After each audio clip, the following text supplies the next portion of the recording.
ዘንድሮ ዝናብ ካልጣለ ይህ መሬት በጣም ደርቋል። አቶ በቀለ ሆይ እርስዎ እድሜ ልክዎን መሬት ሲቆፍሩ ይኖራሉ። እኔ ግን በአንድ ሳምንት ውስጥ ሚሊዮነር የምንሆንበትን ሚስጥር አግኝቻለሁ። እስቲ ንገረኝ ልጄ። አንድ ትልቅ ጠንቋይ ጋር ሂጄ ነበረ። እሳቸውም እህል ሳትቀምስ ውሃ ሳትጠጣ ከሰው ጋራም ሳታወራ ለ7 ቀን ሙሉ ጨለማ ክፍል ውስጥ ብትቆይ በ7ኛው ቀን ክፍልህ በወርቅ ይሞላል አሉኝ። ዛሬ ጀምራለሁ። ታዲያ ወርቁ የት አለ?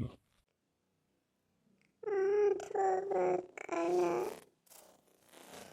ወርቁስ አልመጣም፣ ግን አንድ ትልቅ ትምህርት አግኝቻለሁ። ምን አይነት ትምህርት?